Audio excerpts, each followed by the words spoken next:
Welcome back to Center Stage. We're talking with the Emmy Award-winning John Sterling. Now, it's become, you're not on Twitter, luckily, but whenever there's a new Yankee player, everybody starts to say on Twitter, well, what's John's home run call going to be? How long in advance do you try to come up with a home run call? I don't think it's ad-libbed at that point because some of them are pretty intricate. So what's the process? Well, most of them have come at the moment. But then when it became kind of a cottage industry, right, which was not the idea, now I'm supposed to do one for every player. Well, writers give me some, fans give me some I think about. Some of the best ones happened because it happened. A-bomb from A-Rod.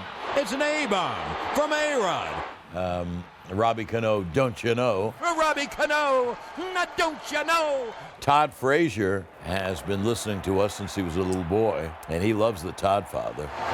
Todd Frazier homers in the left field seats. He is the Todd father. But some, you have to work at it a little bit. Clint Frazier, which I think is one of the best ones you've ever done, right. Downtown Goes Frazier. Right. Now, he's just a kid. Does he even know who Howard Cosell is? Probably not. Probably not. When Joe Frazier got knocked down many years ago, Howard Cosell said, "Down goes Frazier." Well, when Clint Frazier had a home run, I said, "Downtown goes Frazier." It is gone. Downtown goes Frazier. He thought that was great. He heard the Cosell in it, that's why. And then let's say that my life took a different turn, that I actually had athletic ability. And I ended up making the Yankees. It's the 7th game of the World Series, and I've never hit a home run, but I hit one out. What would your call be? Michael is okay. Brilliant, right? Brilliant. Now, in '89, you make the move to the Yankee booth. Do you think this is the pinnacle? Do you have other plans? Or you say, listen, if it all ends here, I'm happy? I took the Yankee job because I didn't want to become an old man and say, I should have done the Yankees. So I rolled the dice. I'm leaving Atlanta, which I loved and had a great life.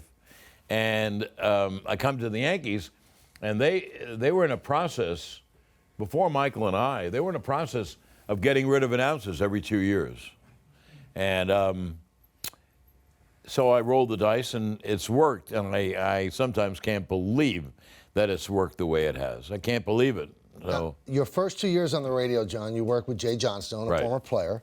Then you worked with Joe Angel for one. Right. The next move, then, you end up getting me, a guy who was a newspaper writer, never had done this except in college. Was there trepidation on your part? What was your feelings about it? I'm sure you had some say. Look at us when we were young, John. Oh, my God. Nice haircut I have. Now, don't forget, Michael and I were friendly from the get-go.